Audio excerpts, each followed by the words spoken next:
If you've been around, you know that the United States economy needs some help, and we have a way to do that right now. Gary Shapiro joins us right now. He is the CEO, president of the Consumer Electronics Association, and he's going to talk with us about his book. Gary, thanks for being with us.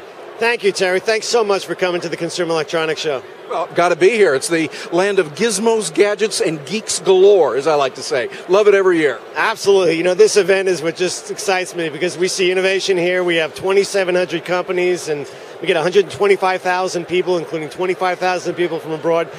Everyone focused on innovation is here, and it's just not the tech people. It's the content people. It's Hollywood, the music industry, the auto industry is here in force. It's the broadband providers like Verizon and the cable providers. They're all here because this is the future. Exactly. Matter of fact, I want to get into that, what you talk about, the innovation, with your book here. And by the way, I read this book. You were kind enough to have your people send it to me. I read the book. I loved it, and it's great. And you talked about a thing that you and I mentioned last year when we did an interview, the innovation. Now, wait a minute. Help me on this. I thought that the way that we were going to stimulate the economy was to have more borrowing and deficit spending. And you're saying, no, we've got to have innovation. Talk to me about that. Absolutely not. You know, all we're doing is stealing from the next generation, and it's immoral. There's no question about it. And it's not even expenditures that are making a difference. We're giving it for extending unemployment or for first-time home buyers or for cash for clunkers, really crazy things. Wait a minute, if we have 3 years of unemployment, wouldn't that make people want to go back and get a job? I don't know. All I know is if at least there was something to show for it, like some infrastructure, real serious investment that matters, I'd feel good about it. But I'd say a lot of the spending, if not all of it, has just been flushed down the toilet. And what do we have to show? Almost nothing. And we're deeper in the hole, and our kids are hurt. But look, we're in trouble as a nation. There's no question. Any businessman who could read a balance sheet will tell you that. The long-term outlook for us means we're going to be spending most of our money just servicing our debt, which is absolutely off the charts huge. And when interest rates go up and the dollar weakens, it's going to even get worse. So we'll be a second or third world country in the next several years. That's bad. What can we do about it? Well, we have to do something. My mother said, if you are not part of the solution, you are part of the problem. I wrote The Comeback because I believe we have to be part of the solution, and it's an obvious solution to any businessman. I have yet to meet a businessman who disagrees with what is in this book. Fabulous stuff. I mean, you lay out some specific things that need to be done. Matter of fact, one of the things I want to ask you about, we're here in Consumer Electronics Show. One of the things you talk about in the book is broadband. Tell me why broadband is so important as one of the key elements in innovation and what we as a nation need to do about it. Broadband is important because that's what access for information, education is about for everyone in the world. How are you going to get that? Our strategy should be as a country to have competitive broadband, so the prices are lower for consumers, that there's no monopolies there, whether it's your cable company or your telephone company. They're all competing with each other, and they're competing with wireless. The way you get there is to free up some of the spectrum that broadcasters are just sitting on. Look, they used to have 100% of the population. We loan them spectrum. They get it for every 5 years. They're supposed to renew. But now it's only 10% of the population is using over-the-air broadcast. And they're using a lot of it. And now with digital, there's all sorts of ways they can compress it. They don't need it all, and they know that. And it will come. And it's a bipartisan thing. Our government's focusing on it. Republicans and Democrats, and they recognize it. We want competitive broadband. We want wireless broadband, and that'll be great. That's one thing the government can do.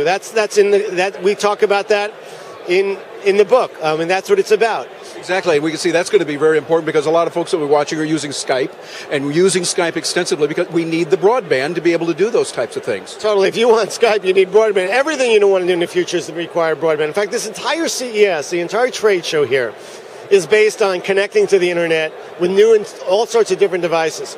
And the way to do that is not to have just one provider, it's to have competition. But there's other things we have to do as a country.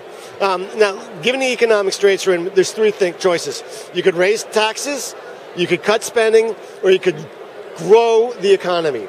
The only way you'll be able to grow the economy is through innovation. That's what's made the difference.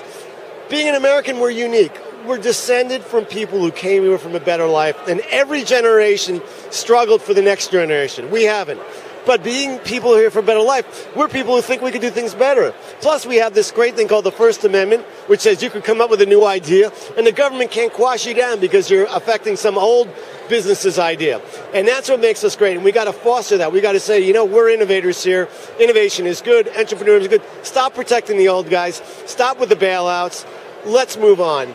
Let's focus on the importance of trade, on getting the best and the brightest. We have the best universities in the world here. What we do is we get people from around the world to come, and then we kick them out of the country. If we say, hey, we get your visa, we're going to revoke it, et cetera, which is really like dumb, and we're propping up other things, and where we shouldn't do it. PhD in science, math, engineering, or IT, we should ask them to stay. The rest of the world has picked up on this, and they're stealing our best graduates. These are basic things, and obviously the deficit is the biggest issue. We just have to confront it. And we hire politicians, Republican and Democrat, to make tough decisions, and they're not making tough decisions. All they're doing is stealing from the future, and we have to end that. Do you see any hope in the new Congress that's come in just recently? Absolutely. I mean, I'm not a Democrat or a Republican, but what I can say is just having the Democrats run everything was horrible because they didn't even try to meet the middle with anything. They were very extreme. They stole from the future and never even talked to Republicans. At least now they're going to talk to Republicans. I'm not saying they're going to come up with answers, but there'll be more of a dialogue. And that's very important for our form of government where we have checks and balances. And I'm not saying the Republicans have the answers. Republicans have never cut any programs either. We have to cut. We can't be in two unwinnable wars, have Social Security, Medicare, Medicaid, stimulus packages, bailouts, unemployment compensation, all these other programs, and pretend that we have any financial bearing in mind. I mean, we are honest as Americans. We have to be honest with each other and go into shared sacrifice at this point. Absolutely. And one of the things I really liked about the book and why I think you really want to get it, if you're in business and you're working very hard, this gives a lot of ideas. The idea of innovation. And we start thinking, how can I innovate? You see the big picture and you give specifics. And then we think, how can I innovate in my own business, whatever it is, doing something new? And the book gives the way to do that. So, Gary, somebody wants the book. How do they get hold of it? Well, it's available on Amazon, BarnesandNoble.com, bookstores. It's easy to find. It's The Comeback, How Innovation Will Restore the American Dream. Thanks so much. Thank you very much for being with us today, Gary. Terry, you're terrific.